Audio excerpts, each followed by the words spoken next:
Check 1 2. Check 1 2. Let's see. Is my audio working? Okay. Okay. Great. Okay. Now let's get your audio going on. Check. Go ahead and say something. Test. Okay. Cool. I see your audio. Can you hear yourself on the stream? Let me go to it real quick. Let's see here. Yeah, Okay. I can hear Great. So myself. we are live. All right. Hold on 1 sec. Let me do this and boom. All right. We are going. Very cool. All right, I'm not gonna do my video either, just to conserve computing power, because the more video my computer tries to do, the more it struggles to even do anything. Hey, what's up, Bleach? Welcome. Today, on this podcast, I have a really cool guest. I'm interviewing Nyarlat Sensei, who has been working on a really exciting project for a couple decades now, right? At least. Yeah. Yeah. Um, and the project is called Project Rilia. I think. Yeah, I think that you can kind of pronounce it however you want. I say Rilia. Rilia. Um, Right on. it's there's a lot of like Lovecraft references. Because I'm a Nice. nerd, so Hooray for nerds. yeah. Cool. Yeah, you and I met you a while ago on Qbot's server. I saw through chat. This is when I first noticed you, and then you and I started talking because you mod for Innocent Elixir, right? Correct. Yeah. Right. And so it's there that you and I started just kind of chatting it up, and that is where, after talking to you, I'm of the Anarchist bent, and that's after talking to you for a while I discovered so are you. Yeah. And then that's when you started talking to me about this project you've been working on for quite some time now. Now, I'm not going to lie, it's a highly technical project, and I can barely keep up with a lot of the technological aspects of it. But from what I've talked to you so far, it's pretty exciting. And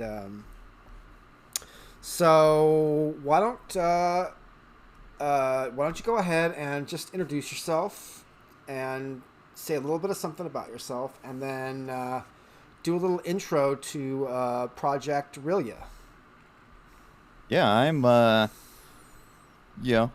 Nyarlat Sensei. It's kind of like the real year project. You can pronounce it however you want. But I've been working on this for quite a while, and it's taken quite a few different shapes and turns and bends over the years. And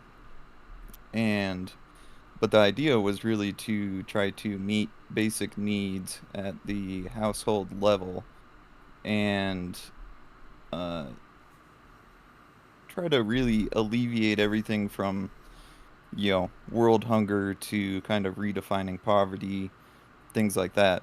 And relatively early on in the project, I ran into some health issues of my own, and that's given me a really interesting insight into how to uh, build these systems for someone or someone's at kind of varying degrees of disability. Right. And so that's kind of driven the overall design goals. And I've found that if you design it for someone that, say, doesn't may not have use of like their arms or something like that, that just kind of innately you end up designing it for people that may not have the time or the inclination to really learn how to do uh, work with some of these technologies that have come about in the last uh, you know 1 to 2 decades. And I did refine it down to a paragraph to describe the project itself, and it's meant to create a paradigm where people meet their own basic needs directly in their own home. It is then complemented by information connectivity and different social approaches specific to modern technology. Not only is this meant to alleviate difficulties like hunger, it is meant to do it in a way that increases overall stability and security by expanding the capabilities of each individual or node. Um, Mm-hmm. this also has the very intentional benefit of doing everything from increasing response capability in the events of natural disasters to preparing our society for a world where tools progress at an unimaginably rapid pace. And I think that last part um, is just going to be something that becomes more and more of an issue. How do we incorporate these uh, new ways to interact and new ways to do things Mm-hmm. when they're changing so quickly Mm-hmm. that it can be difficult to kind of keep up with it? Right. I really appreciate the focus on accessibility through the lens of disability. I'm a care provider for people with severe disabilities, so I'm pressed up against the difficulty of accessing even some of the most basic assumed tools from day to day uh, with the people I work with that are quadriplegics. So, um, Yeah. so that And the go ahead. it's amazing what things that you don't think about are all of a sudden these huge obstacles that you have to Exactly, overcome. exactly. And like before I ran into my own health issues, you just don't think about them, and then you run into it, and it's like, wow, this is a this is something to really you have to fight to overcome it. Right. Um, It's true. It's really true. It turns even the simplest things into pretty arduous and sometimes impossible tasks, or seemingly impossible. Sometimes actually impossible. yeah. So when we were talking about this earlier, you were kind of breaking down the project for me. And I've been talking to some folks in the community, like, "Hey, you should check this out. This person's working on some really cool stuff." And I want to be clear, like I'm I'm as layperson as it comes. Like you're probably gonna have I'm probably gonna have to like have you re-explain a lot of the stuff for me so that I can understand it. So and people in the audience that That's might be on the yeah. same level as me can understand it as well. But to be clear, what you've been working on, it's not like an invention you invented, right? It's it, it's Uh, it's a yes. it's a system of existing technologies, or a system using technologies that when you started working on it and designing it weren't even fully developed yet, but now are, that you are working on instantiating in life, like in people's homes or on people's land, by making the template available. Yeah, If I'm and not that mistaken. yeah, that's kind of the shape that it's currently taken. With a lot of stuff, I don't there's so much to do on the project that I didn't want to reinvent the wheel. Mm-hmm. And so where there were options currently available, I tried to really make use of that. And where nothing existed, then I did go ahead and engineer and build my own uh, devices Right. and pieces. And it's all kind of driven at the core by a very lightweight optimization or automation Mm-hmm. um, algorithm, Mm-hmm. So, and that's kind of what enables a lot of the things to be done. mm-hmm. Uh, it, so it so the automation is driven by code that you came up with, that instantiates existing technologies. And also, just to like pull it back a little bit. So basically, if I understood how you described it to me, and then you can, I'm going to do my best to describe it, and then you can feel free to like fill it out in detail. But each individual or individuals who kind of like instantiates this template in their either home or on their land is considered a node, correct? Correct. Yeah. And the so as a node, there's basically these four core modules that revolve around that person as a node. And Yeah. those four modules, which, if I'm not mistaken, are power production, industrial capacity, food production, and information exchange. Those work to connect with other people that are considered nodes as well. You got it. Yeah. Okay, cool. That and I do have some of those images prepared. So I'm gonna try to share my screen. Cool.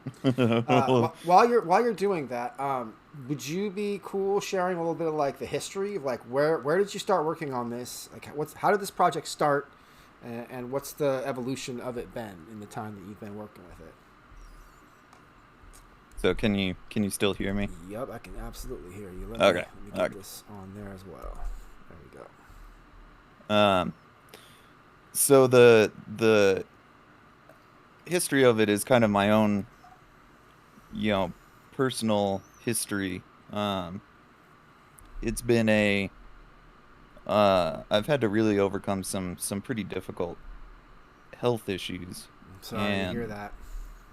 yeah, it's been, like I said, it's difficult, but it does enable me to look at these things in a very unique perspective. Mm-hmm.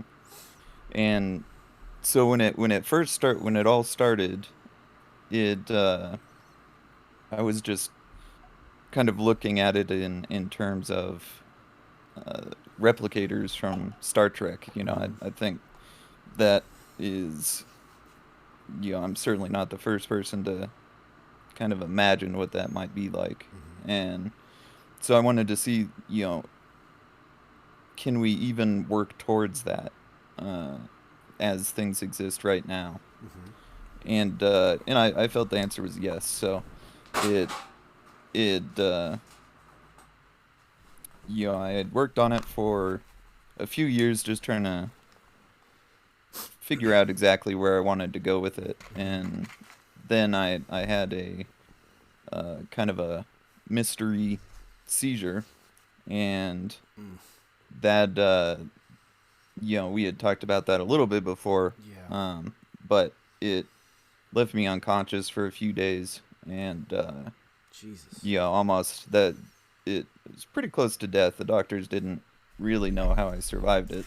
Um, going a few days without water is not so great. Yeah, that's really intense, man. Um, and it ended up severing my femoral head from in my right hip, and I didn't know it at the time, but it's had started some fractures in my spine, Jesus. and so when I woke up, I was pretty disoriented, to say the No, least. no doubt. And Jesus.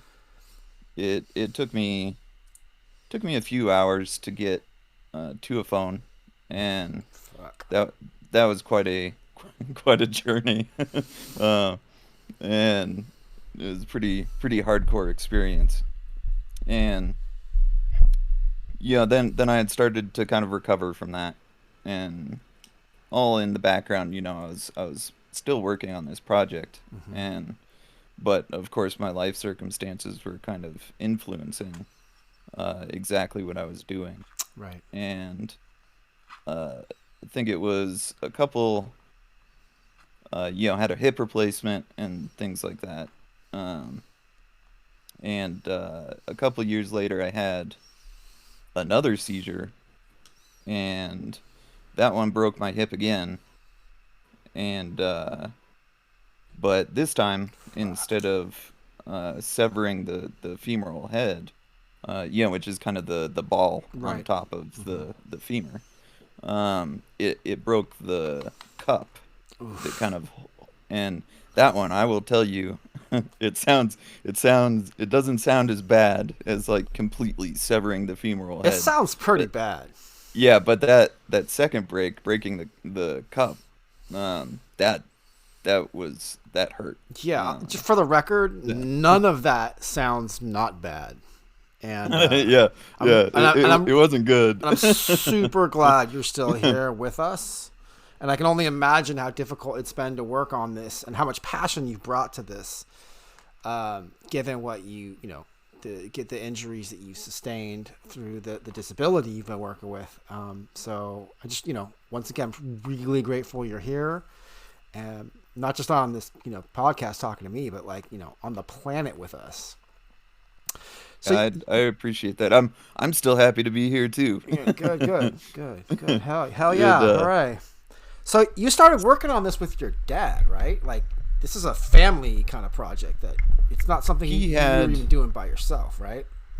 yeah, at the beginning, I wasn't really working on it with him.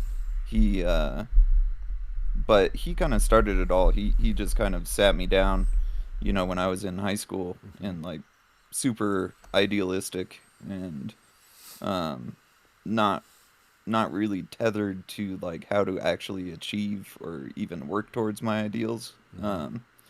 And he just sat me down one day and he was like, "Listen, you've got a lot of good, uh, a good heart behind these things now. It's just a matter of figuring out, um, how can you actually bring these things to life and work Mm-hmm. towards them." Mm-hmm. And that set me on the path, that I'm still on today. Very And cool. but later on,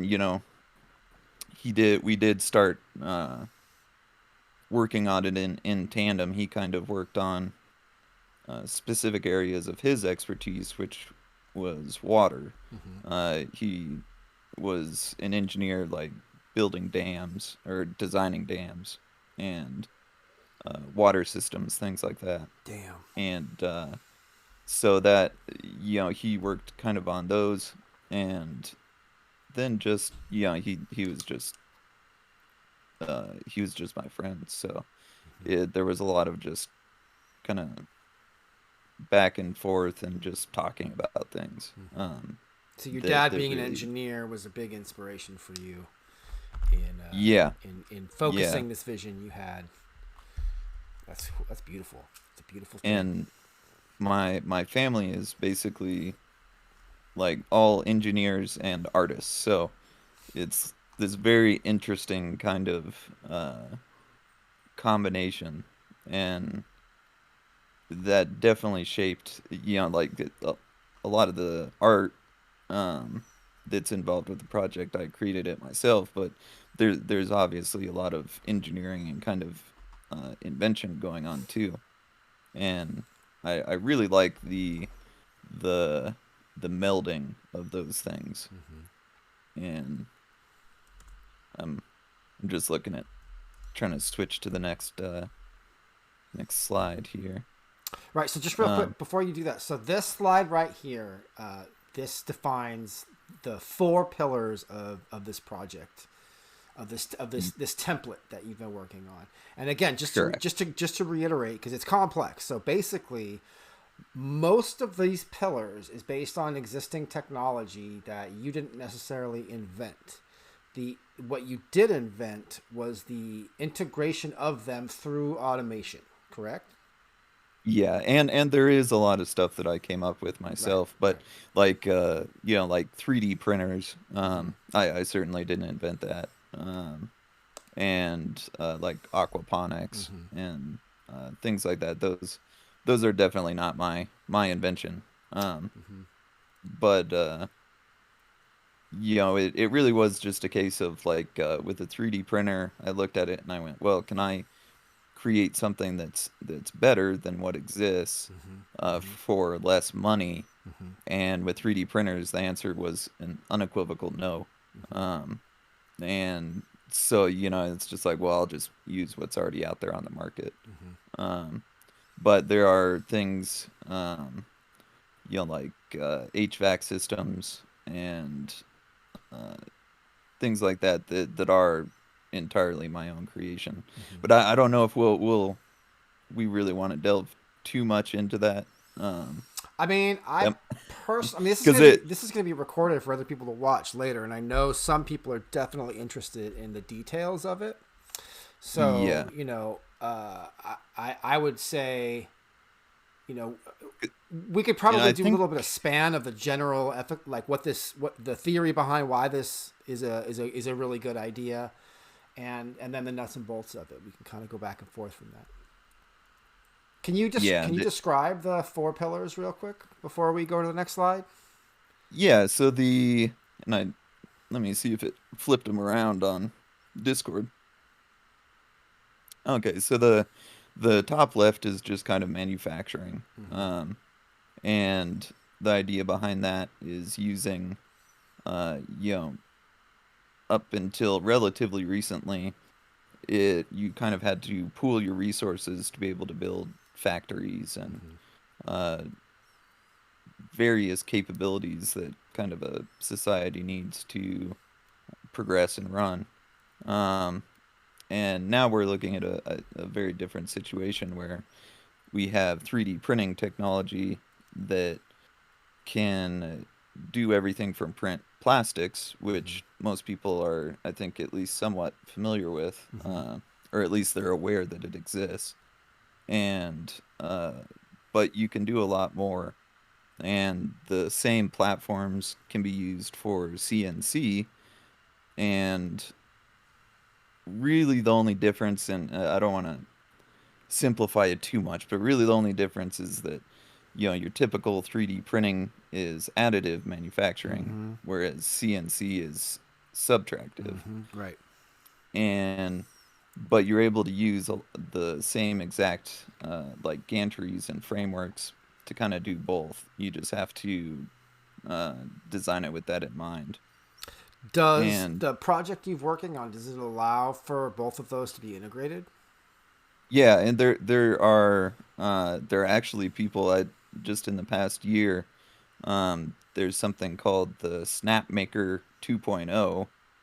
I don't know what the first version was, but the Snapmaker 2.0 is they combined a uh, typical uh, plastics 3D printer with a uh, they call it CNC, but it's more of a like a Dremel. Yeah, I'm looking at it. I just And looked it up. I'm looking at it right now. It's interesting. one of the things that I hadn't thought about before that they did was laser etching, which Mm-hmm. is a brilliant addition to it. So it that's a that's one of those things that can very easily be integrated into it. I think the biggest difficulty with it is accessibility, um, where even printing like a basic plastic object um, is still a little bit difficult. You can't just uh, give it to someone and they can do whatever they want. It takes a little bit of know-how and a little bit of practice. Um, so that's been one of the design goals is to try to turn it into something that works a lot closer to like a color paper printer, Mm-hmm. um, where pretty much anyone can use something like that. But there are, just as a framework, being able to put down material uh, is a very, very useful thing. And there are people doing some really amazing things with it that, MIT has done a couple, and one of them is a multi-material printer. And I think Nice. they got up to like 15 different materials in a single printer. And I think they put it together for something like $7,000, Mm-hmm. which is still a good amount of money. Yeah. But it, you're looking at something that can print 15 different materials. I can't remember exactly what they all were, but it was very impressive. Mm-hmm. And, and then you have it going all the way to concrete. You can print concrete. And one of the more recent things I saw uh, is a company, I think they called themselves Wasp Homes Mm-hmm. in Italy. And they basically took they kind of take earth from the surrounding area and they mix it with some of their own stuff, and then they print that out as a home. So the fuel is And basically like modified dirt. exactly. And Nice. so instead of, printing plastic, they're printing dirt into a house. And kind of the cool part that goes a little bit into um, the food production side is that it ends up, kind of digging a hole essentially, and that can then be used for even just like a basic pond, but you can turn it into an aquaponics, uh, something for aquaponics as well if you have the right climate to be able to do that. That's stacking functions. Stacking Yeah, functions. So and the upper left is industry, 3D printing. Then the underneath that is aquaponics, right? yeah, it's food production in general, but Mm-hmm. aquaponics as a very, very strong focus. Maybe that's even just kind of like a personal bias of mine, but I like the idea of a system that's closed and self-sustaining and kind Mm-hmm. of mimics um, just normal nature. Mm-hmm. And aquaponics, for those that don't know, is essentially hydroponics, and you put fish in the water. Mm-hmm. Um, and if you're so inclined, you can eat the fish as a food, Mm-hmm. or if you just want to, have it as part of the system, you can do that as well. Mm-hmm. There's nothing saying that you have to eat them, Right. um, but there are quite a few different ways to take that. The most cost effective is using what are called IBC totes, and they they're kind of used for like liquid transport, and frequently they take like a single trip and then they're discarded or sold or whatever. Um, so you can pick up a 500-600 gallon container Mm-hmm. generally for under $100, and then you do have to modify it a bit, but Mm-hmm. it's a very effective platform. And And that's the main tub for the aquaponics.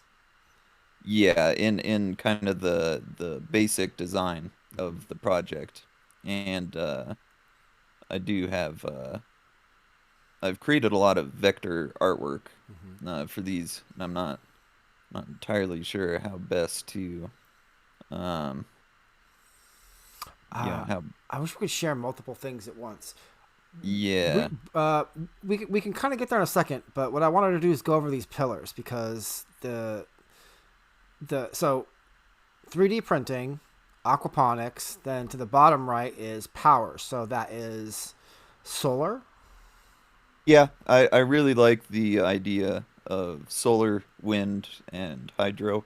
Um, I don't have as big of an issue with fossil fuels as a lot of people do, but I do like the idea of kind of distributing the different environmental impacts of Mm-hmm. all these different technologies, and because they all have a little bit different impact on the environment, Mm-hmm. and each one of them tends to, has a piece that can be pretty substantial. Right. And I think particularly with uh, like solar and wind, that it's kind of obscured a little bit and tends to get overlooked. But things like the manufacture of the batteries is pretty rough on the environment. It's Right. it's not an environmentally friendly process. Right. Um, and but the biggest thing with that is just energy storage, Mm-hmm. and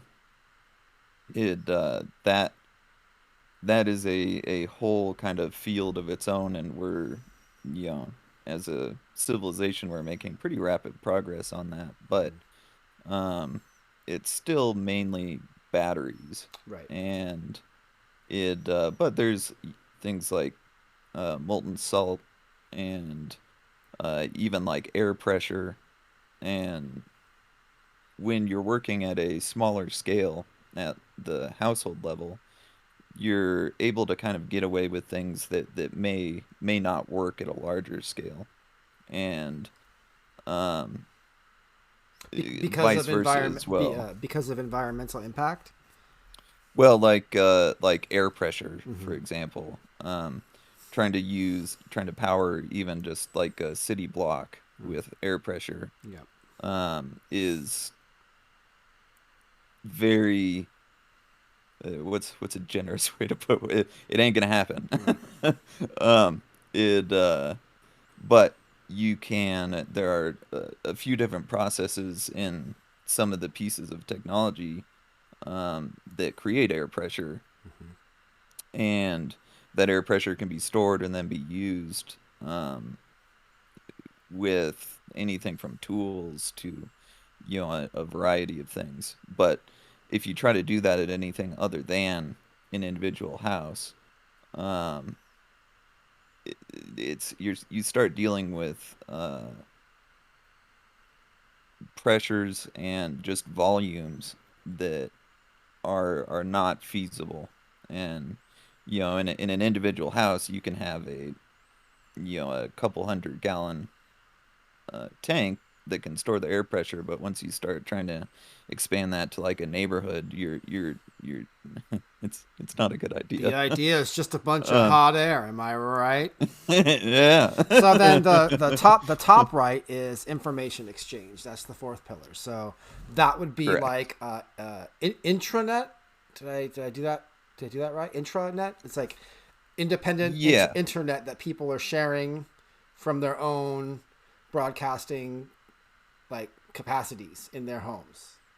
Yeah, and this is one area that's not necessarily my expertise. It was always an area that I was always looking for people to help me on it. Mm-hmm. Um, but the overall idea is to use mesh networks to kind of, instead of having like a central backbone that kind of delivers the data lines into a neighborhood or a city, um, you distribute that over a mesh network, which is just kind of uses a lot of different endpoints, and you can tie things like cell phones into it that end up relaying data instead of just kind of the normal communications.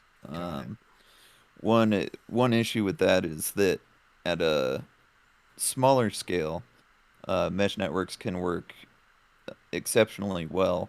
But I do have concerns about, once you start really expanding that to very large, like regions, like an entire city or a state or a country. I think that there are going to be pretty hard limitations regarding where the technology is today. Mm-hmm. But that, like I said, it's not really my area of expertise, even if I kind of have an idea of what I want to see it do. Mm-hmm. Um, and two, all of that stuff is advancing so quickly um, that I think it's best to have it worked into everything else that's going on. Mm-hmm. And but the one of the very important nuances is that, as opposed to something like the Internet of Things, with this platform, Mm-hmm. the all of the food production and manufacturing and energy, those aren't tied into some external network, and so there's an air gap or some degree of separation between what is essentially infrastructure and the internet at large, whether that's a mesh network or the internet as we know it today. And I'm not gonna lie, you lost me there, but okay, I'm very ignorant. So, with so, but just to pull it back to something more like accessible to folks that aren't going to be super savvy with the tech. Oh, thank you for the sub, Cameron. Thank you so much. Much love. Much love. Thank you. Yo. So this template that you've been working on, it's more for folks that are looking to kind of detach from existing reliance on like major centralized systems. Yeah. It's you've already built this in the past and had it working, right? Yeah. How, Yeah. and how It, how did it and go? not all of it. Not It all of it. went well.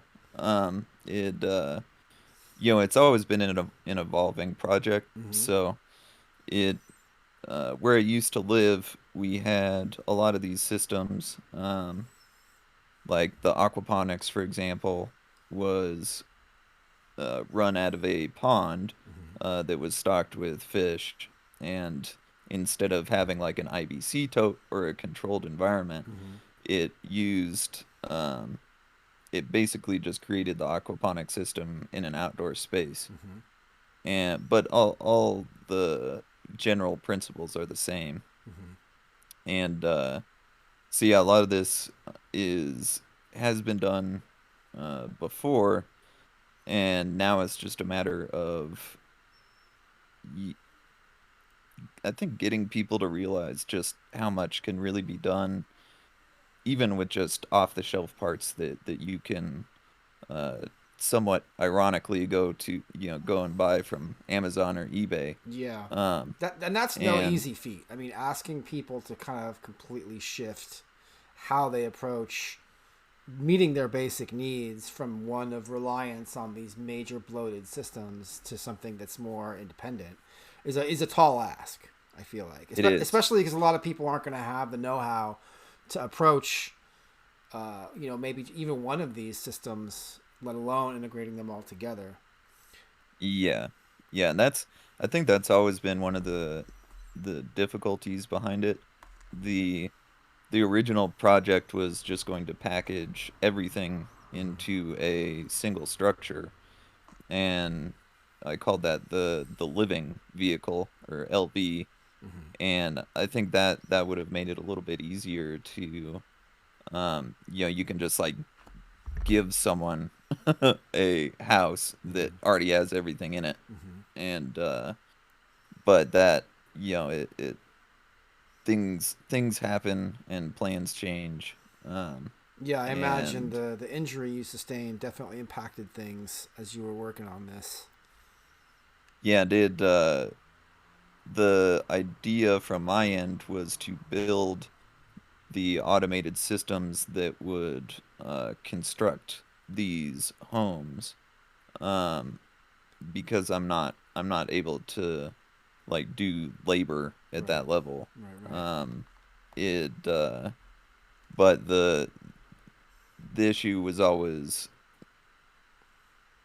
how quickly can I actually get that done, Mm-hmm. and I never was satisfied with the time frame, and so now it's moved more towards what I'm doing now, which is I'm trying to make YouTube videos and like very basic tutorials that can take people through from the basics of just doing something like setting up a small uh, solar system, Mm-hmm. all the way up to automating their own food production.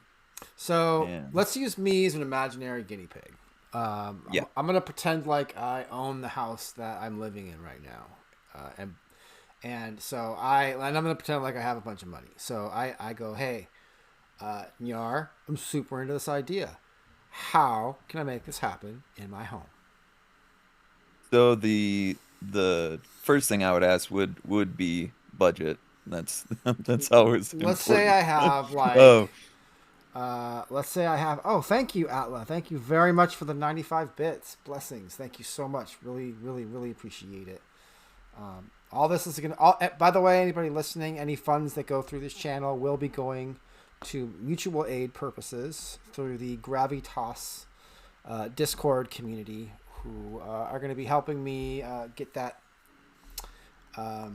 get that well-oiled machine up soon. So any donations going to this channel are just going to be sitting to the side until we get a more transparent process up and running, and then it's all going to go towards mutual aid to help folks out.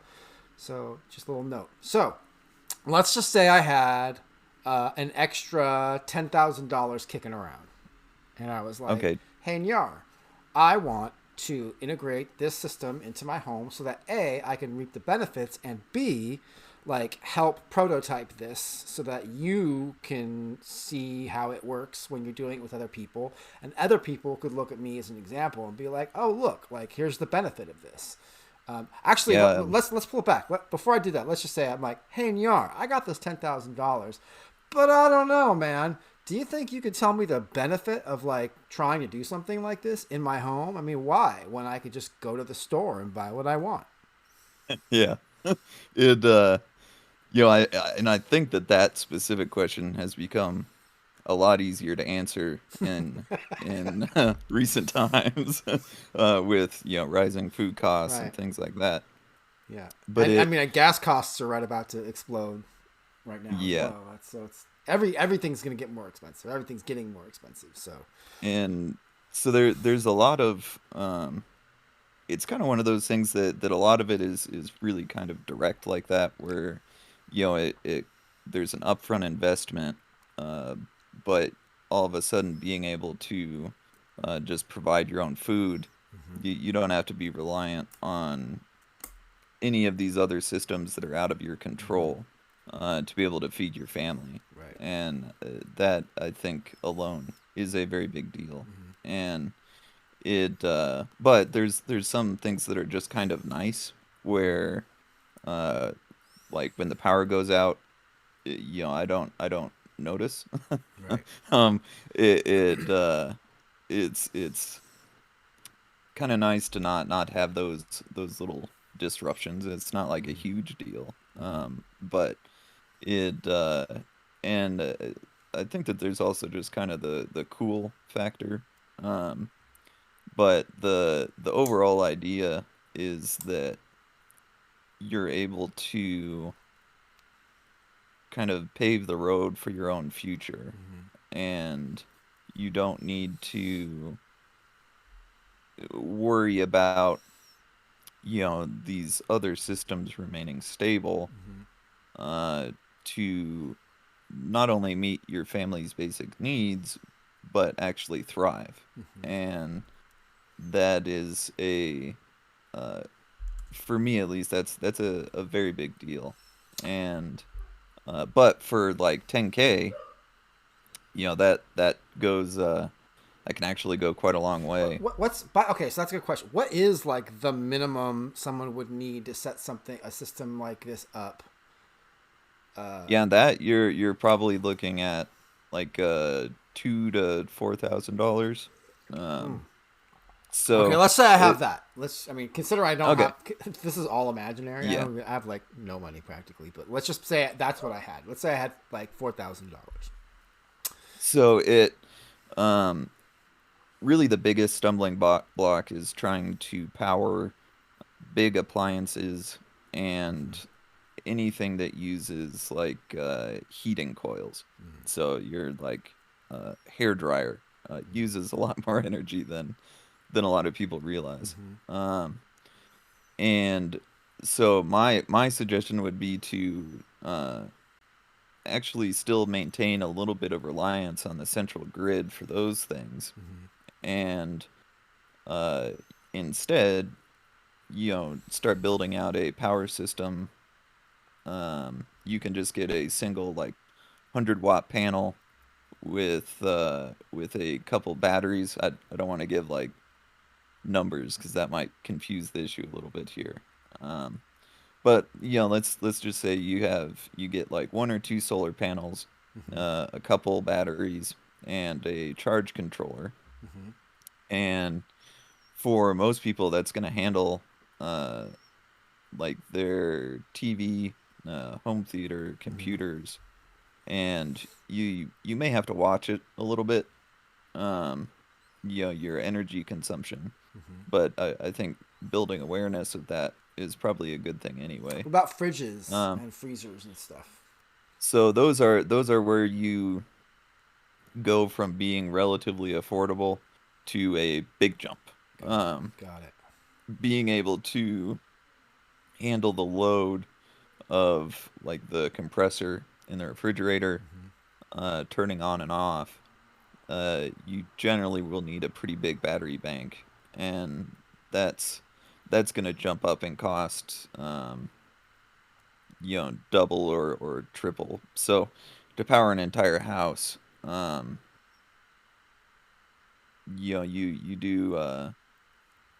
you do make a big jump there, and but this is all stuff that can be done piecemeal. Hmm. So Uh, so my getting back to the original question, my suggestion would be, you get that basic solar system. If you live in an area that has a bit of wind, Hmm. you can incorporate that into the same system, and you do need. I'm trying to think, like, I don't want to go too in depth, but you do need like a diversionary load to be able to add in wind power. But um, and then when it comes to hydro, kind of the same deal. That if you live in an area where that's feasible, um, then it can be a good way to incorporate that in. And then on top of that, I would look at building a basic IBC tote aquaponics system, and that you're looking at, um, the IBC tote itself are generally pretty inexpensive, and you can get them for $60 to $80. Got it. And Real quick, thank you for the 100 bits, Cam. Really, really appreciate it. You guys are awesome. So, in terms of like laying this out for people to use, it doesn't take like people. This would be focused on supplying energy for the aquaponics, some household stuff, but not the whole house. This isn't about like replacing people's existing power needs. It's about creating a self-sustaining food production. yeah, And yeah, got it's it. about working towards, getting off reliance on like central power Got it. companies. Got it. So the first Um, step is this system takes food production and makes it sustainable. Period. yeah, and Got it. and aquaponics just kind of does that on its own. Mm-hmm. It's an incredible approach, and I really hope to see more people talking about it. It's because I talk about the IBC totes because they give you a very easy way to, if you have like a spare room or like room in your basement or something like that, Mm-hmm. um, you can create uh, with crops as well as about 1 pound of protein a day with right at about 100 square feet of area, and that's a very impressive number. And it, you know, again, when you're talking about trying to power all of this, with some of these other technologies like solar and wind, um, there are like heating elements used in aquaponics that can uh, jump that power use up. But uh, LED grow lights, things like that, have uh, really advanced an incredible amount Right. in Right. just the past decade. And all of these things kind of, it's all about these little tiny bits that add up to a very big thing. So you're able to kind of, instead of this, you know, super high energy use light bulb, you can use LED grow lights, Mm-hmm. and there's a bunch on the market with varying degrees of quality, but and all of a sudden cut your energy use quite a bit, which ties back into being able to kind of have a little bit smaller solar system. And then when it comes to the manufacturing, it uh, my recommendation there is just a basic um, filament plastic 3D printer, Mm-hmm. and they you can get them for uh, under $200, and with that one device, and it does still there's kind of an accessibility barrier, but you can make a pretty extraordinary amount of things, Mm-hmm. and uh, there are some things that you can do to reduce the cost of filament and things like that, where you recycle kind of the plastics that you use Mm-hmm. and grind them up into pellets and then extrude them as filament that you can then use to print things. Got it. And so an approach like that kind of allows you to become your own recycling center Right. in a way. And and that would be kind of my recommendation there. And I have guides for all this stuff, but the kind of the first videos that I'm intending to put out are really focusing on uh like three different levels of systems. One for like basically as cheap as you can get away with, and still uh make like a meaningful impact in your daily life. Mm-hmm. Then kind of like a mid tier, and then the tier for if you do not worry about money. Right. um and so those would kind of be my just kind of the basic suggestions with those. And I'm the total cost for um even if you can't do like the full 100 square feet of the aquaponics, which takes like 6 to 7 of the IBC totes, Mm-hmm. um you can just get one and be able to uh, supplement your existing kind of food habits. Mm-hmm. And an entire aquaponics setup for just one of the IBC totes can be done for like 950 to $1,000. Right. Um, So it's super. The scale is very modular. Like people, yeah, like that was kind of one of the core kind of aspects of this that when you were talking to me about it that I saw through the graphics that you were presenting, and now as we're talking about it, it's like yeah, okay, it makes sense. It's like you can take the principle and you can start small, you can go big.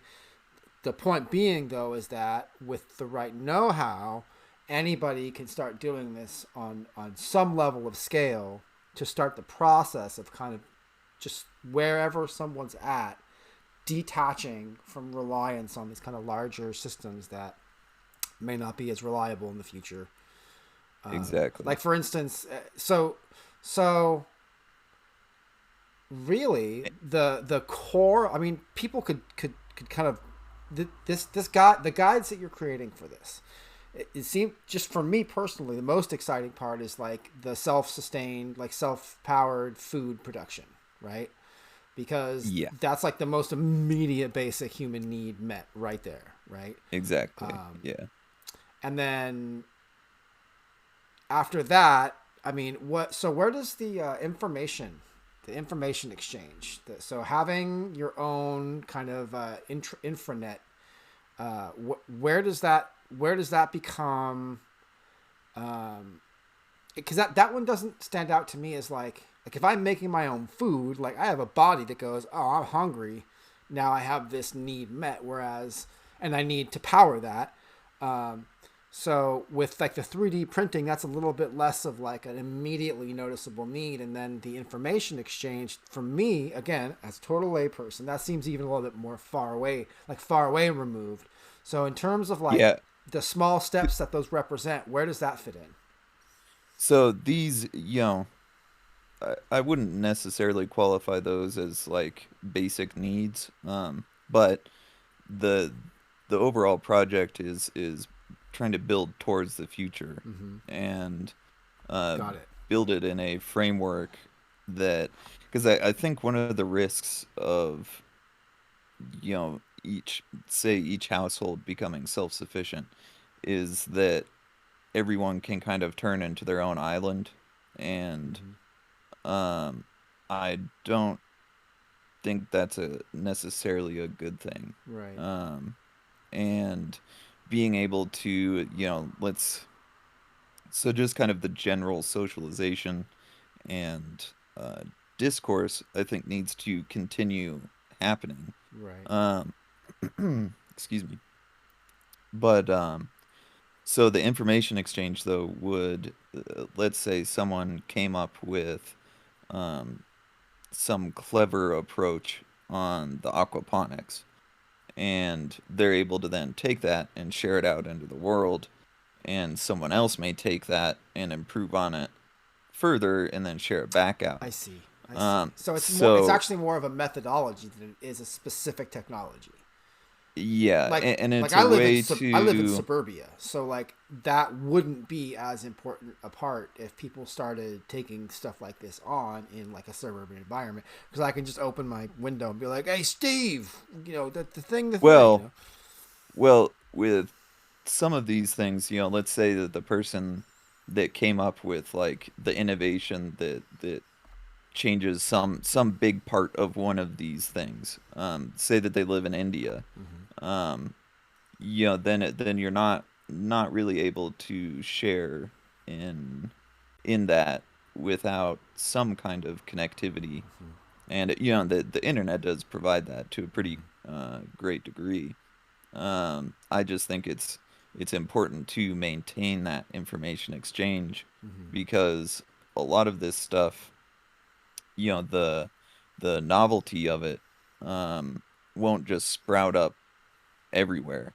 Right. So the system needs to be able to uh, utilize those, you know, like supernovas of novelty of, Mm-hmm. some brilliant genius somewhere, and have it actually be incorporated throughout the rest of the world. Mm-hmm.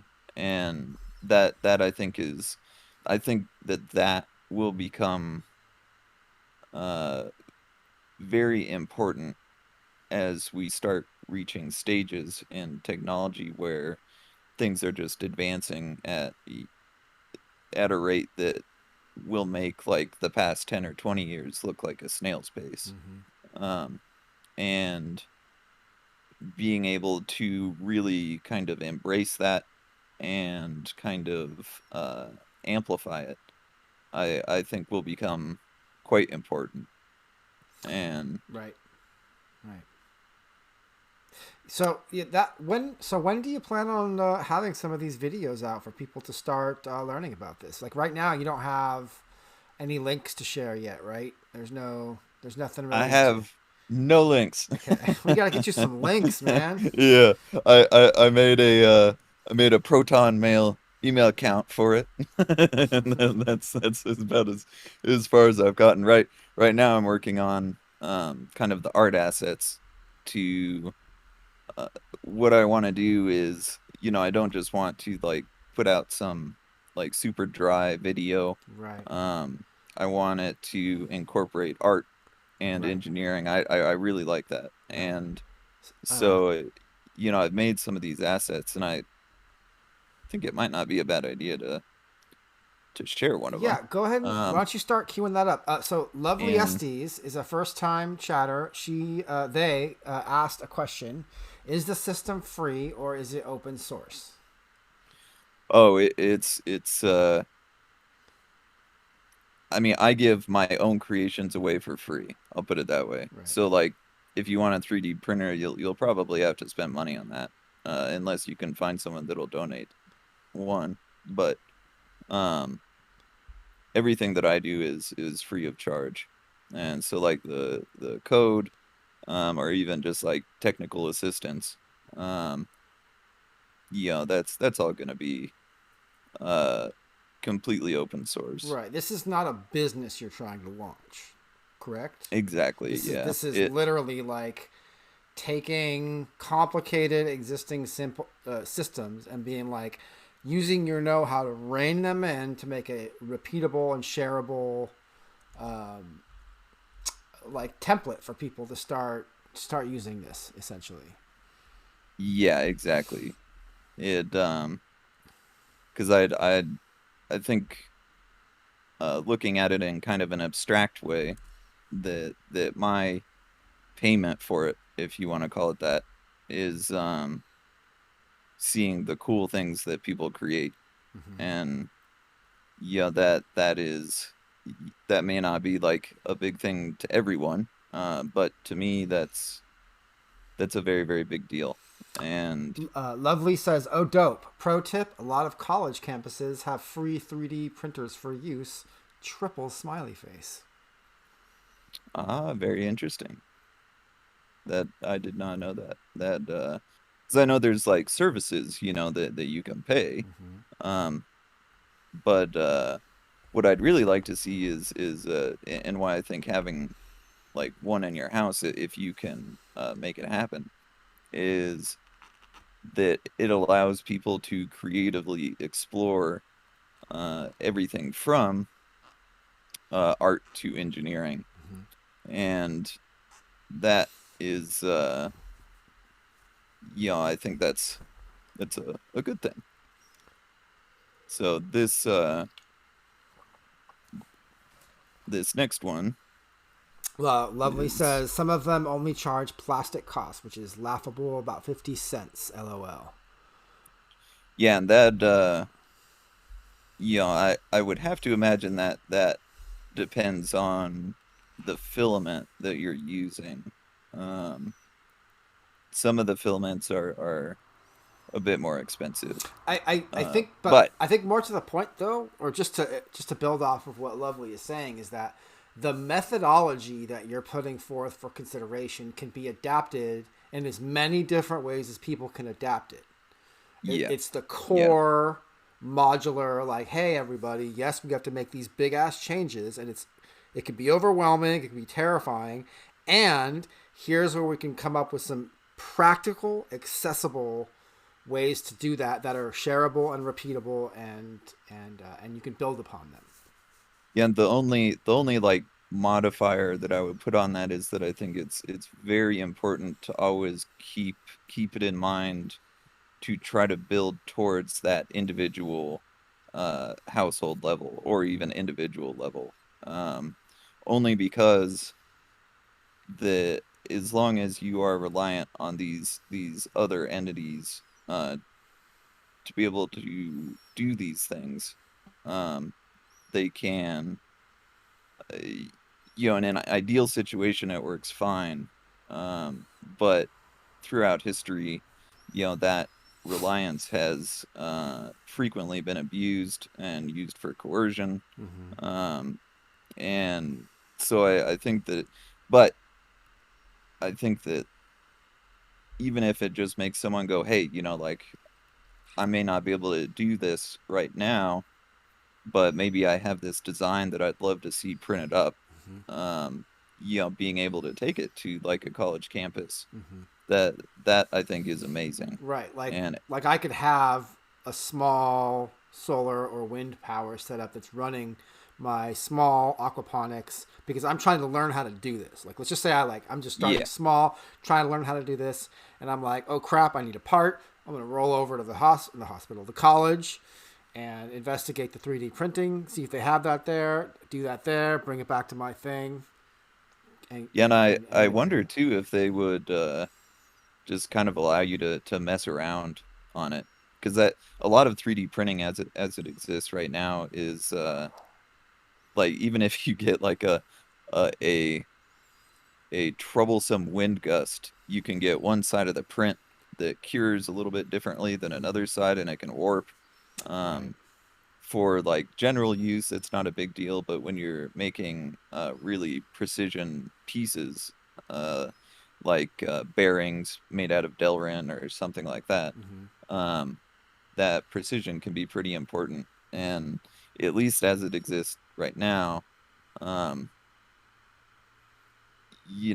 there is kind of that accessibility barrier. Got it. Um, So can you explain the graphic you've put up? How does that yeah. translate to So to? this is the kind of the household, um, a way to visualize kind of how it, the four different pillars uh, might look, and I think that it might just help kind of visual Mm-hmm, uh, people that process things visually, mm-hmm, uh, kind of understanding it, as you know. mm-hmm, um, we have a few more images past this, but mm-hmm, it I think that it shows this kind of uh, the household node, mm-hmm. and The house is there in the this is middle.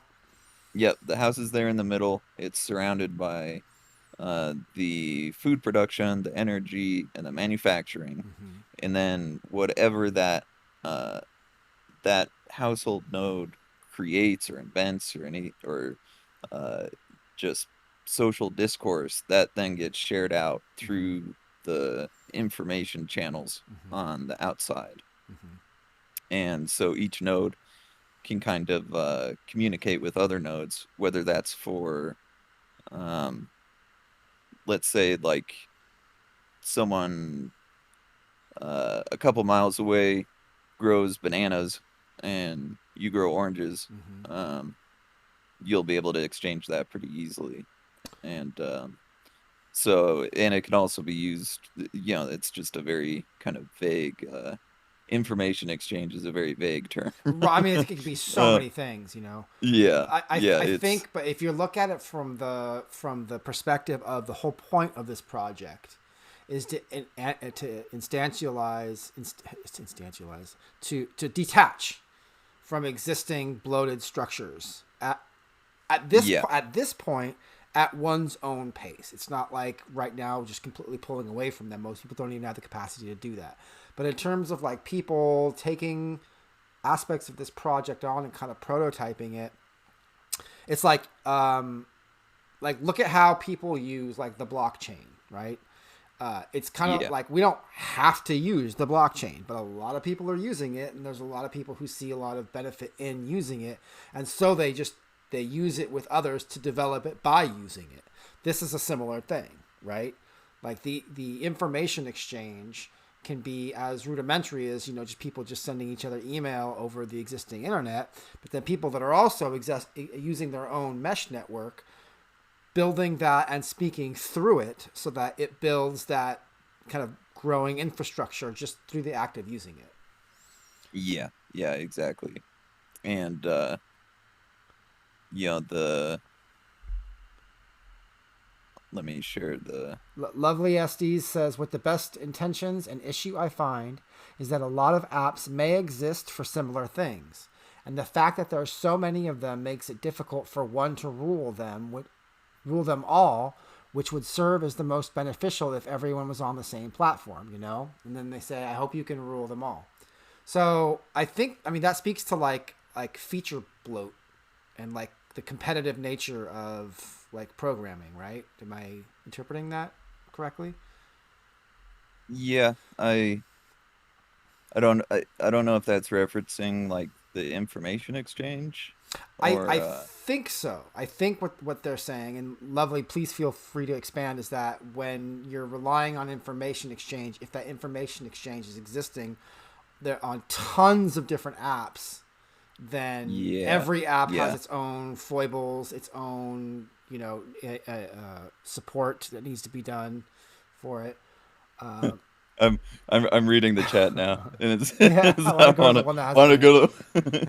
That's good. I want to go to the one Um, that has the bananas and not have to download 10 to find bananas, which is a really good point. yeah. I call that like feature bloat, right? So Like, in that, there's another part of the project, and these are like aspects that I didn't, because I already feel like a lot of this gets pretty overwhelming. yeah. Um, And and I thank you mean, for breaking it down because I know it's a lot of work. and but one of and this was so along with like the mesh networks and things like that I've been looking for help on. Another thing is like front end design and development for different interfaces.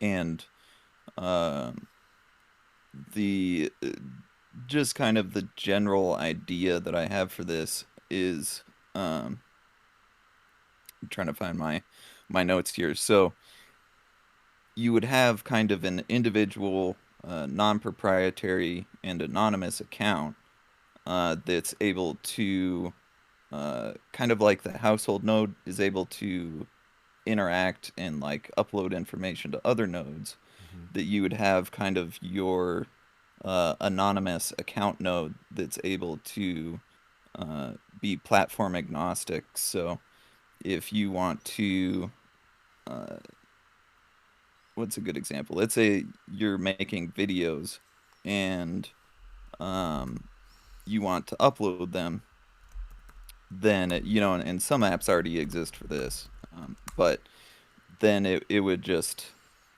upload it to the sites that you want from a from just a single platform. But the idea would be that you don't really want to eliminate all those other platforms, because in a lot of cases that's where uh, innovation comes from, that's where creativity comes from, and you always want to kind of leave this door open that if someone creates something better than you Mm-hmm. did, then it can actually uh, be incorporated into the overall system.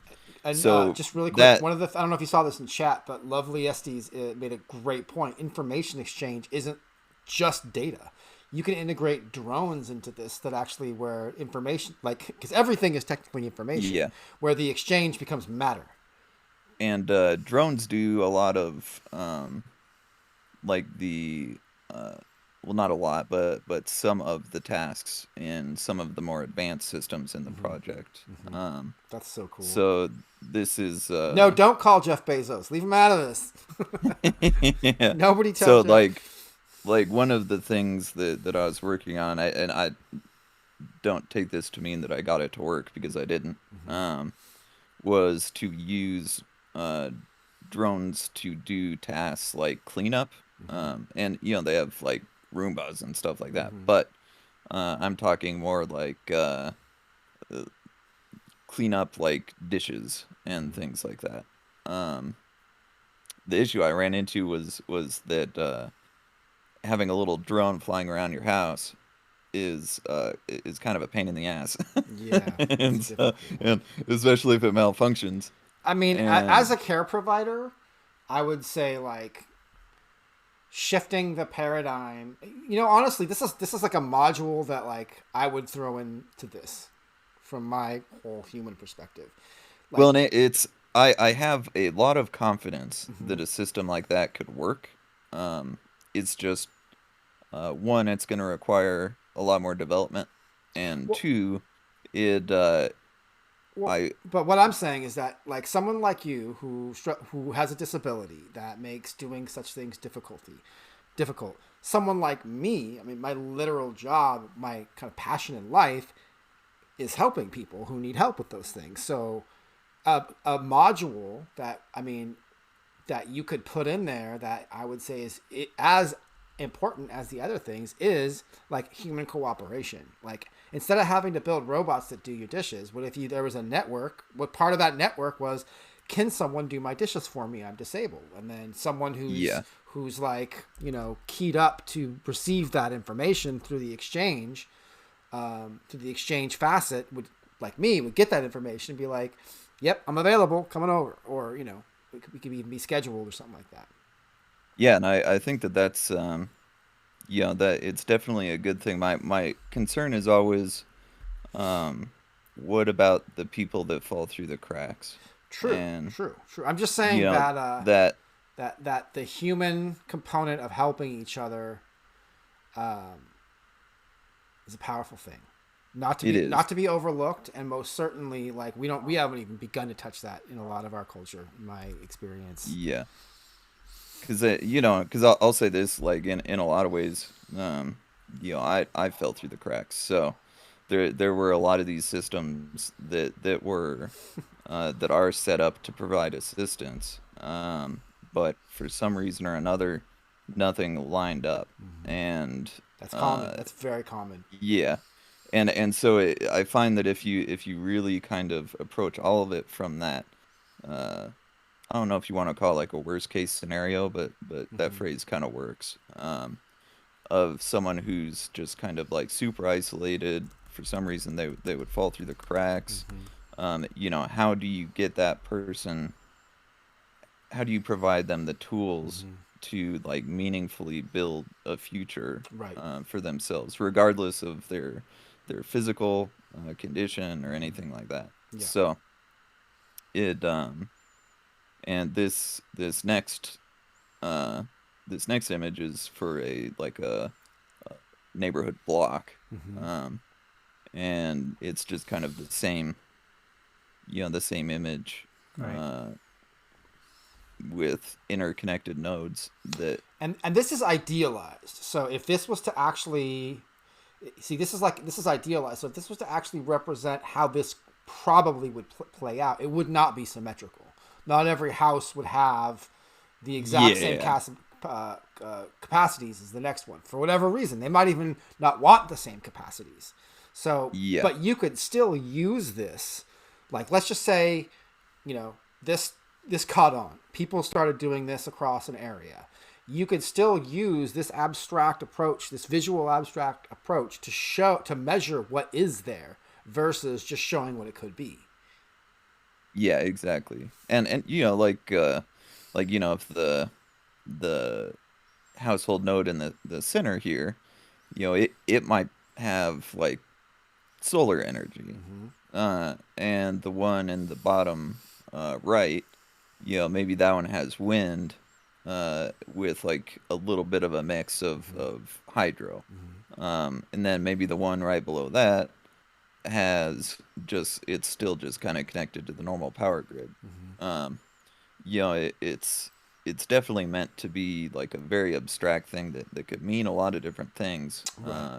because it, from my perspective, what I really like is to uh, try to present my own work in a way that uh, that what's the best way to put it, that leaves a lot of it open to interpretation. Right. um, and I really appreciate seeing what other people can make with it, and it you know, because I'll have like one of my friends about a year ago, he introduced me to that snap maker, Uh huh. um, and yeah, he was like, hey, you know, someone's already doing this.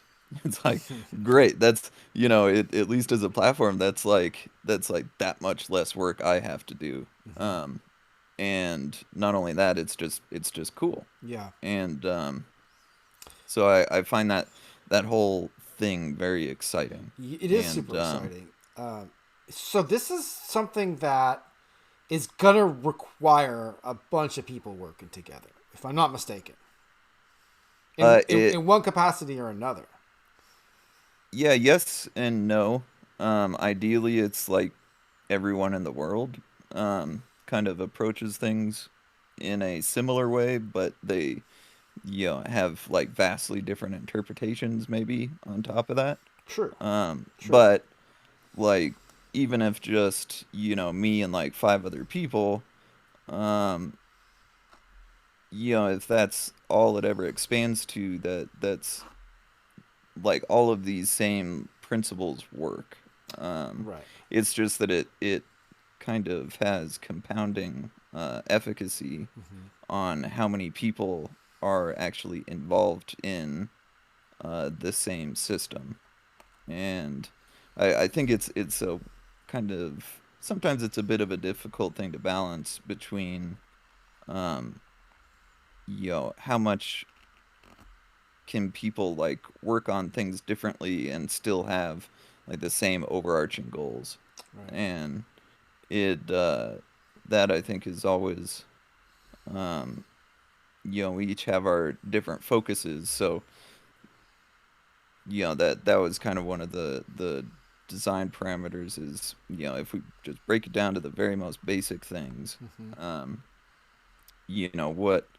what can, like, what are the things that people can use, um, regardless of kind of you know, what they may think about a certain thing.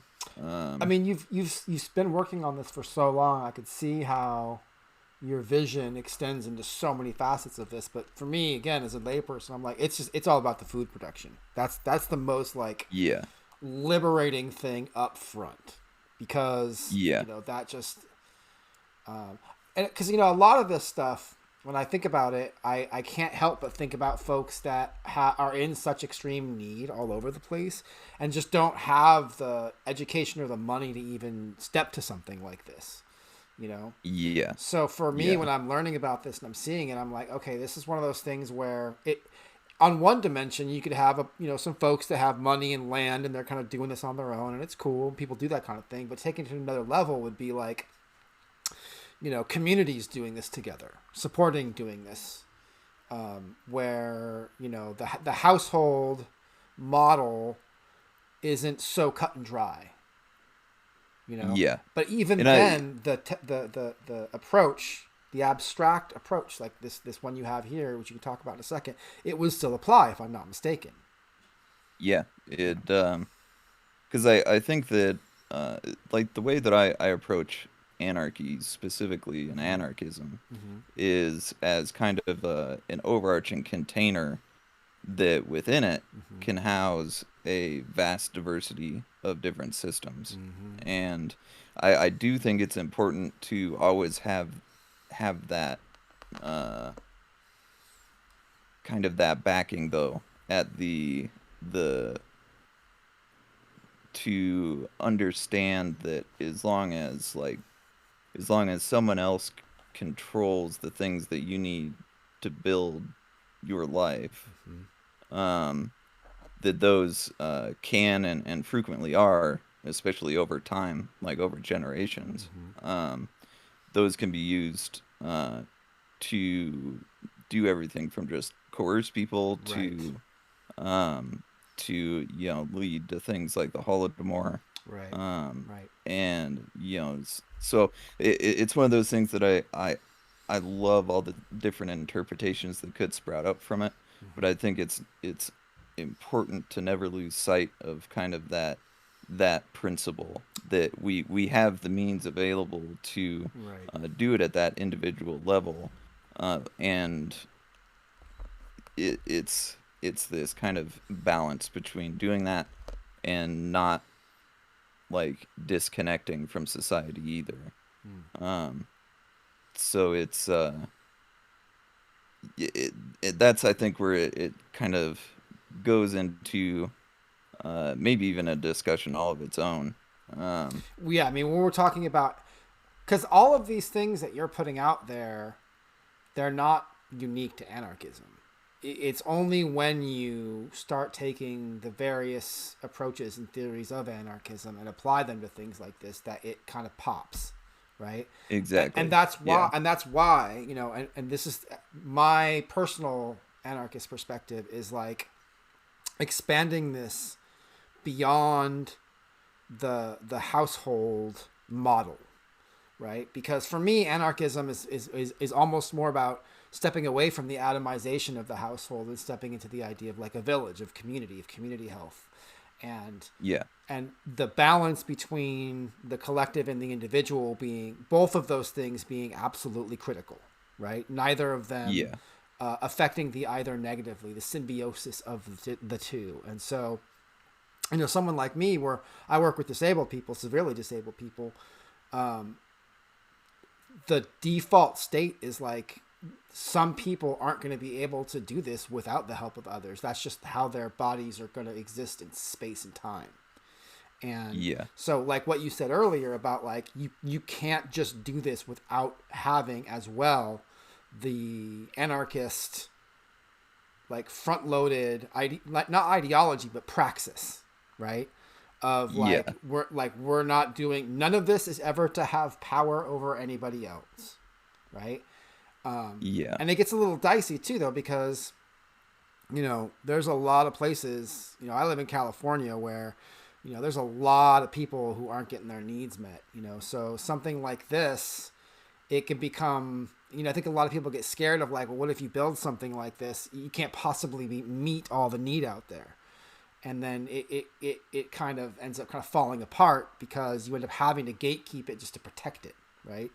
So for me, the exciting thing is like, well, how can we take these, even if it's at the smallest level, like because it is so modular, having these really small versions of this that can be like put in places that are accessible, so people at bare minimum can just start taking a percentage of their reliance off of larger systems into this, and then sharing that with each other, sharing the repeatability of it. You know, Yeah. um, And I think what's very interesting about we'll just call it current year is mm-hmm. that we actually do let's say 5,000 years ago, Mm-hmm. um actually gaining any meaningful level of self-sufficiency could be very difficult unless, say, you had like enough land to do it. Then you can reach some level of it, but there was still things that you kind of had to um, rely on other people for. And now we're reaching a stage with our tools and technology that we can actually um, do the vast majority of this ourselves. Things like advanced steel production or things like that are still out of reach. But um, you know, in because I'll tell you from my perspective, I was in a community like you're describing that I trusted implicitly, and they completely failed me. So um, that really informs my perspective on things. Right. Um, I get that. I and get that. where but the way that I see it is that building from the individual level up and never forgetting that you are building from that. You aren't just like trying to create a self-contained, isolated, atomized unit. Mm-hmm. Um, that all of a sudden all these other things are still possible. Mm-hmm. It's just that there's a system in place for all those people that did fall through the cracks, Right. for whatever reason. Um, there's a lot of ways that that can happen, and if every individual can essentially meet their own basic needs, you would have some that would, maybe walk away from society at large. But I think that uh, there would be a lot more that would look at it and go like, and kind of go, now what can I create with other people? Right. I Right. don't have to worry about these things. I'm not relying on uh, you know someone else providing for me. Mm-hmm. And that like I said, I think that a lot of that probably just comes from my perspective and kind of what I've been through. Mm-hmm. That if I was able to do that, then all the setbacks that I've personally experienced probably would not have occurred. Um, Did you want but to tell that story, or is that something that you're not super like how um, that went down? I'm comfortable with it, but I also don't want to uh, kind of complicate it too much. I feel like we still we still have a bit to go Right. Right. through on all the other stuff. But basically, I was working on a lot of a lot of this stuff in kind of a community. Mm-hmm. And uh, then my dad passed away, I'm sorry. and it basically all fell apart. So um, you know, people were stealing stuff left and right. Mm. Uh, there was sabotage. There was a very annoyingly coincidental lightning strike that fried a lot of my stuff. Fuck. And so and I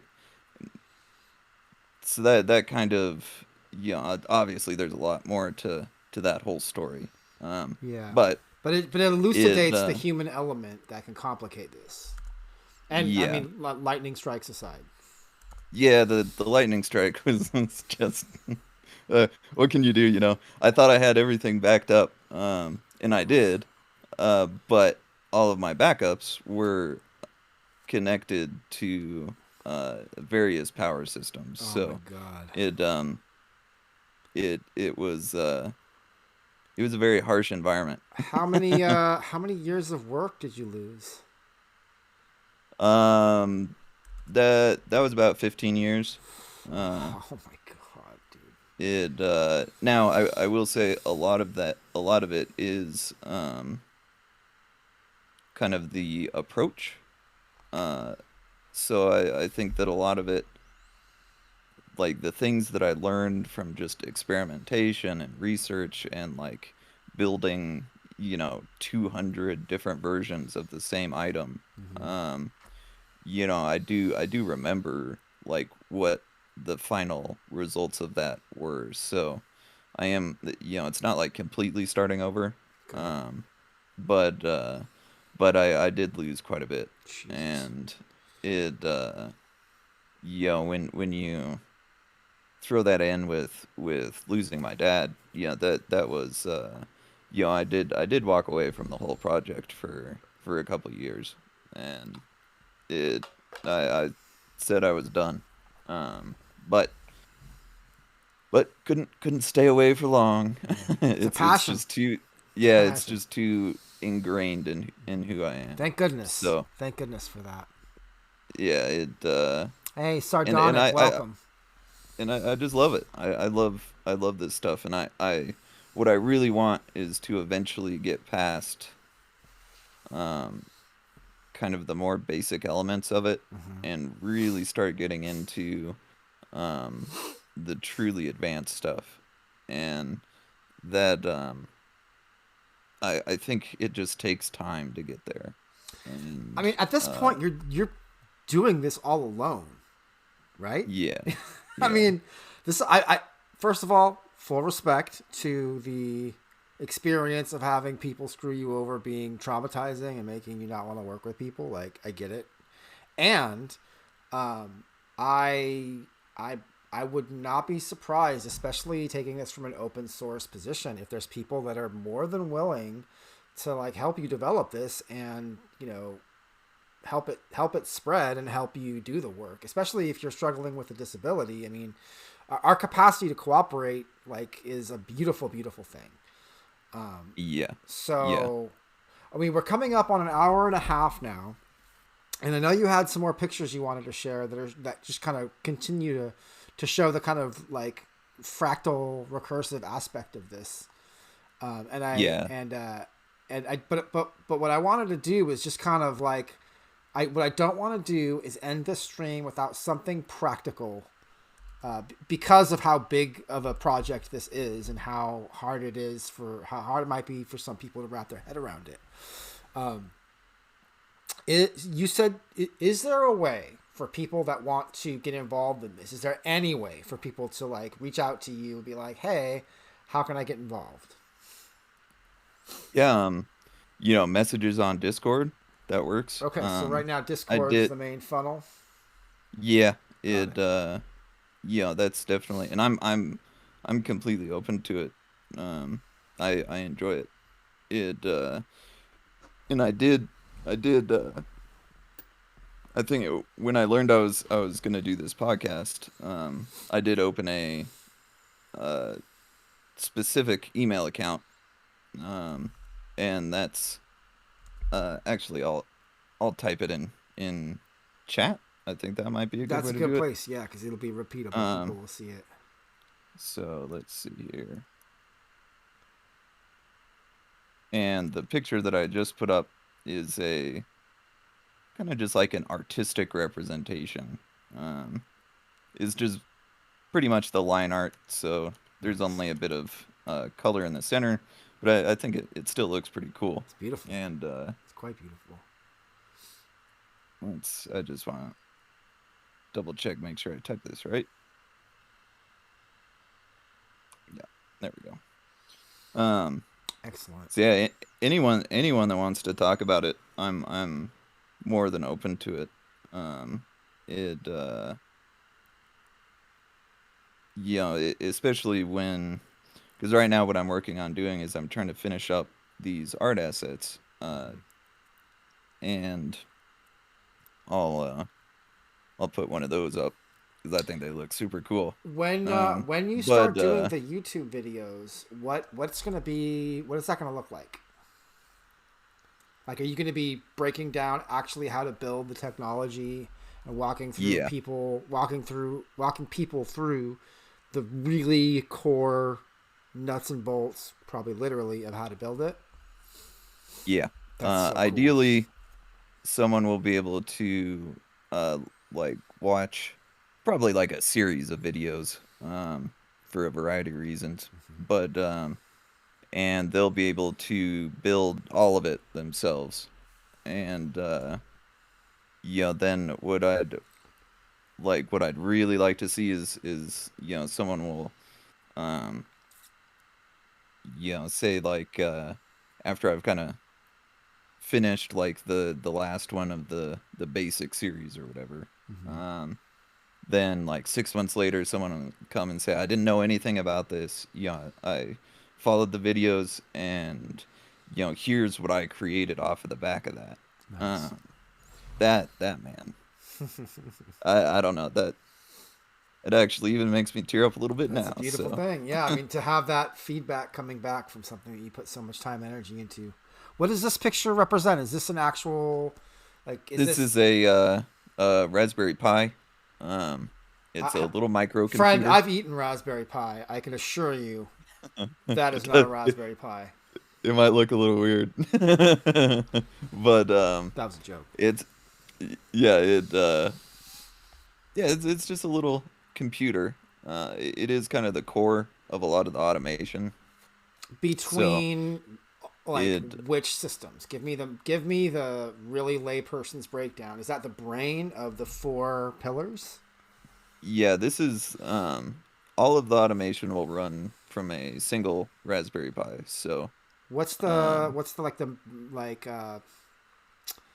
processing power of that? Like, is um that like a lot? Again, I'm so ignorant. yeah, It's kind of mind blowing how ignorant I am. they're I don't know, you could probably compare it to like a cell phone. Uh Really? yeah, it's not like So it's like quite there, it's like those it's like but a little personal computer, like the BlackBerry things, the Raspberry. I get it now. Okay. yeah, it's The newest Sardonic says the newest Pi has the power of an average desktop computer. And then Atlas says, know those Raspberry Pis, love them. It's like itty bitty computer.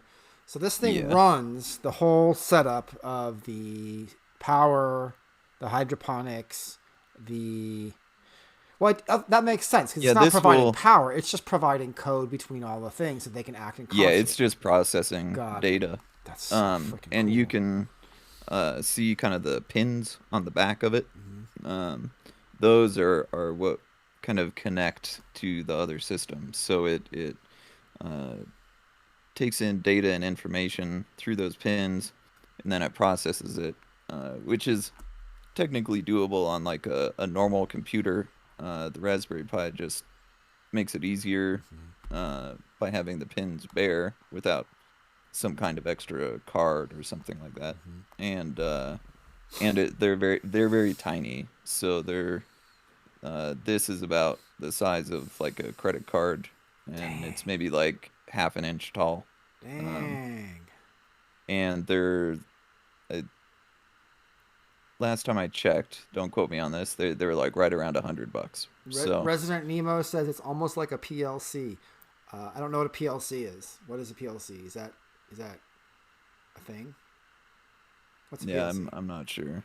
Personal little computer. Is that what that stands for? The Arduino. Programmable logic computer. Yeah, yeah. Programmable logic. I Got it. started. Got it.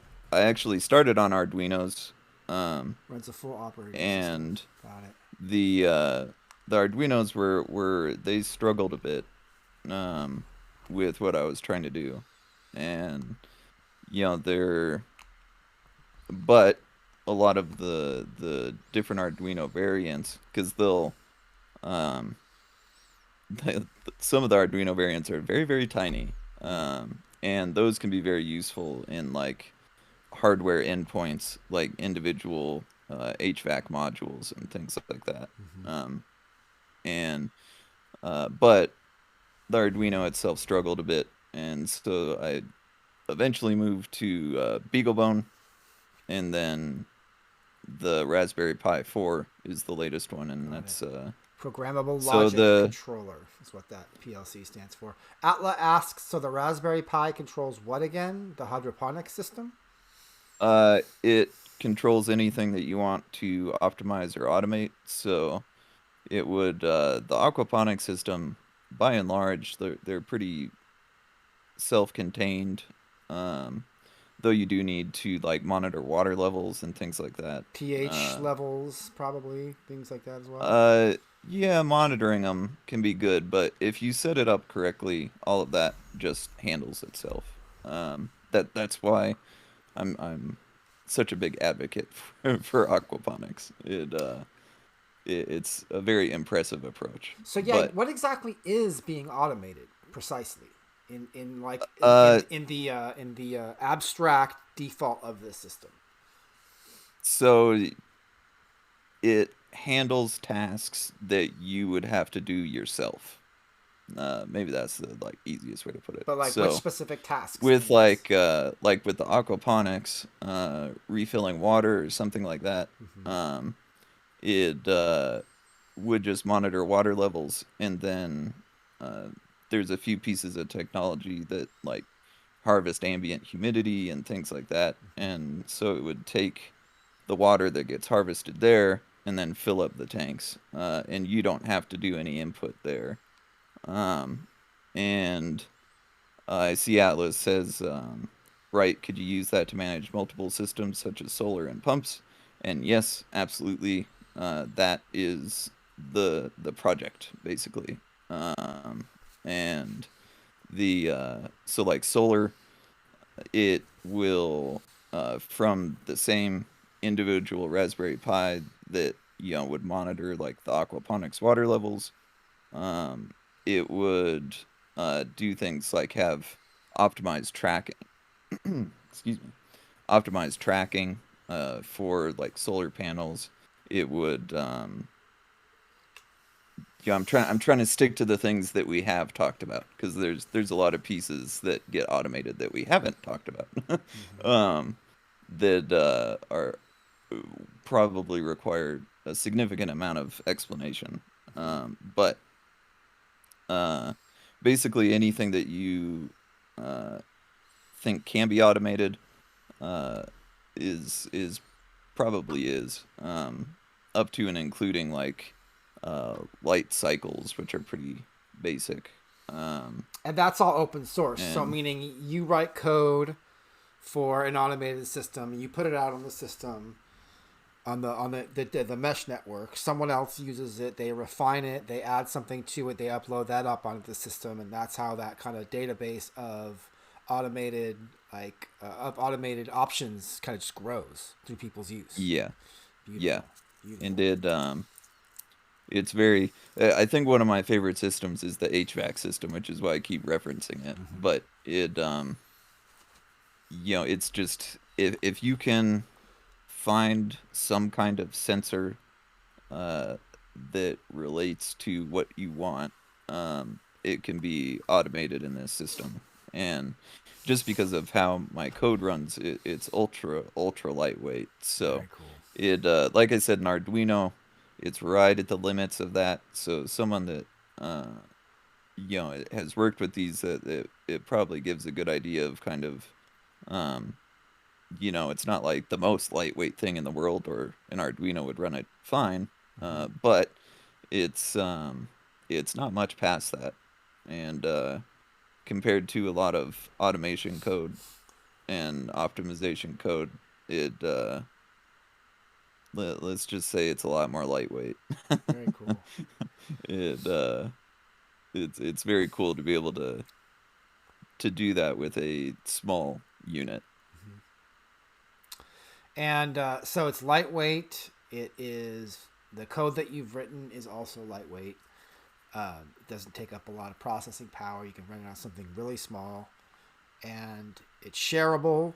And it's replicatable, and I'm into it. I'm super excited to like help you share this with the world. Sardonic says, "Is now a good time to dig into some of the technical details, or should I wait for a Q&A section? I'm curious about what optimization algorithms you're running on the Raspberry. Do you want to go into some Q&A? Like, I mean, with the time and capacities that we had, you've talked about the four pillars: power, food, industry, and information exchange. And I Yeah. know you've done your best, and I really appreciate you working hard to like really simplify this for folks like myself. But if you're down, are you cool with answering some questions from like the educated people in the audience? Yeah, I can definitely All right. I'm getting a little bit worn out from all the excitement, but I'm still good. Okay. Yeah. If you're tired, The we can even come back and do this again. I can have you back on again, and there's and the that yeah, that might be good, but I do want to answer this question. The optimization algorithms I'm using are my own, and they're probably a lot more simple than you'd think. Um, I'm actually that's going to be past the first four pillars. That will be the first video that I kind of tackle. Um, it you know they're not particularly complicated, but I say that and I've been reprimanded in the past by people I love that uh I'm not always the best judge of what is or is not complicated. So um maybe I'm wrong. It but it essentially uh will just compare two values over time and pick the best one according to a user variable. Um, I, I think going into it more than that will require like quite a bit of depth. But um, so you would just have let's say the HVAC system is a good yeah it will use sensor input um but it can use any input. Anything that can be turned into data can be used as part of the algorithm. That is so So cool. it a lot of my stuff just use sensors because they're a super easy way to for software to interact with the environment. Um, and so the HVAC system, it basically used just modules in the wall instead of a central system. So it's a decentralized HVAC.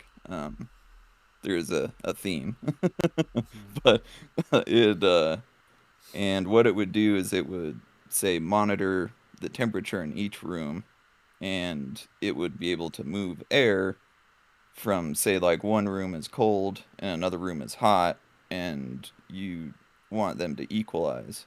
Um, Over time, it would make small adjustments and would eventually figure out the most efficient way to balance those two rooms. And it's only limited by, um, a few of like the systems that I had tied into this were like windows closing and opening. There were fans in between the walls with uh, just kind of like a small little module that would go in between the drywall, and even just like the heater turning on and off. So it would if like opening the southwest second floor window 10% and turning on fan 3 at 60%, if it found that that was the most efficient way to do it, then it would store that process as what it would reference in the future. That is so Um, cool. That is really fucking so cool. it and then over time to make sure that it didn't like stagnate, it would make small little adjustments here and there, and reference back to previous kind of graphs and their data tables, but to kind of see where it might sit in past behavior. And I will say, um, it does mean that when you first turn it on, uh, sometimes things can go a little crazy. Mm, Uh, it until it figures out what's going on. I see. And there were some events, but I mean nothing like dangerous. But But this is a system you would probably want continually running as well. So you're talking about like if it gets like there's a power outage or something, or I don't know. I'm probably asking questions that are way out of my depth to even understand the answers. But yeah, it ideally you want it running all the time. But if it turns off, then you just kind of go back to like normal. yeah, Um, then you just kind of open the window yourself.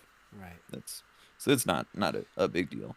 And but it would the way that it would pick the most efficient was either you could there was an algorithm on that as well that would uh, kind of examine everything from like uh, amount of processes it took or amount of steps it took.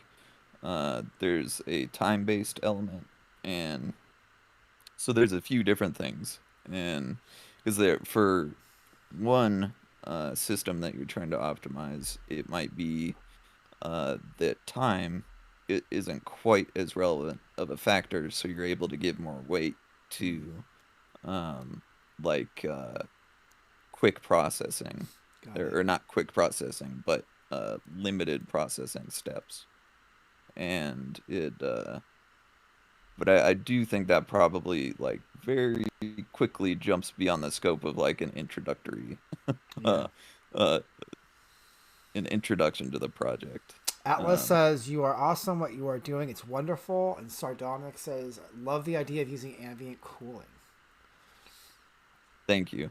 So That the introduction, the best you've done here, uh, we're like, do you need any like help with any of this? Like, are you just like, is your next step just like churning out these videos, and that's where we're at?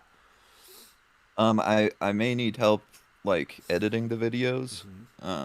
My what I kind of want to do is do a like pseudo real time animation.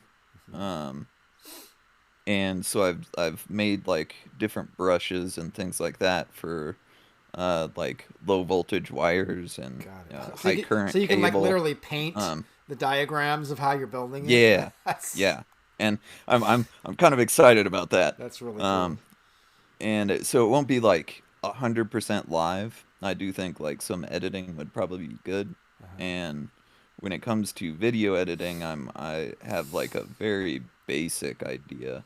Um, but that would probably be like the first uh, thing where someone with some level of expertise could probably help me out quite a bit.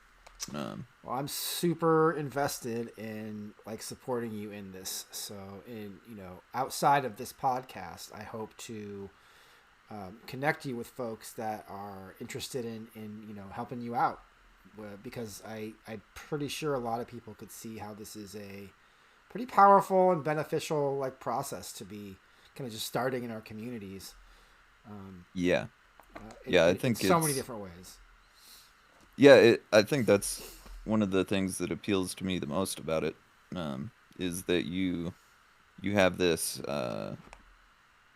almost humanitarian aspect to it, Mm-hmm. where I don't want anyone in the world to go hungry, Mm-hmm. um, and but you also have all these other aspects that are just I just think they're cool. Right. It so it's kind of like my being put into a singular project.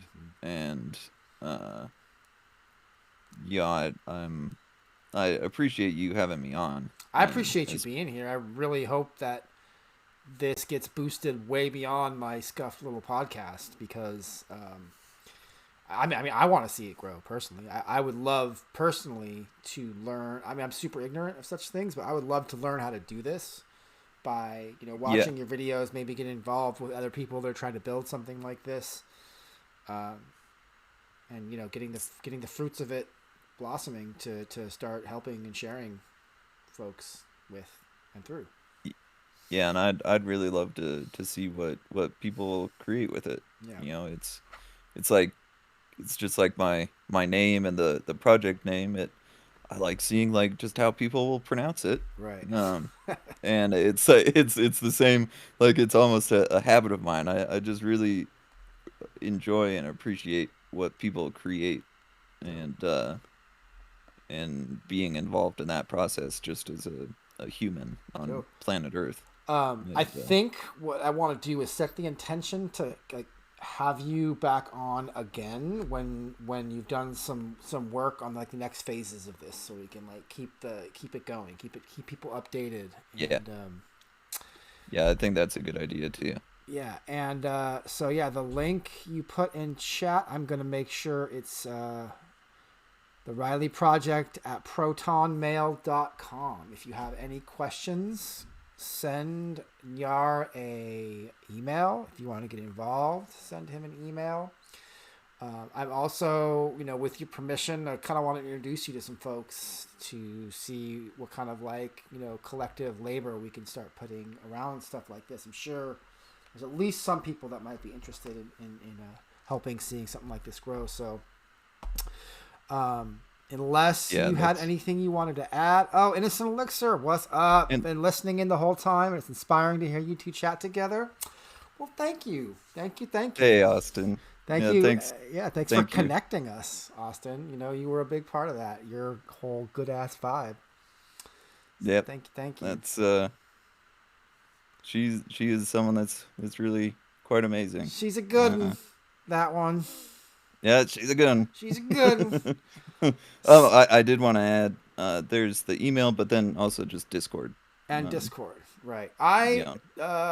I mean, And you might get long messages from me. that's cool. Fair warning. Yeah, I don't Don't necessarily don't know. take that warning lightly. I don't necessarily know how to advertise Discord servers to yet. I'm still kind of new to that platform in general.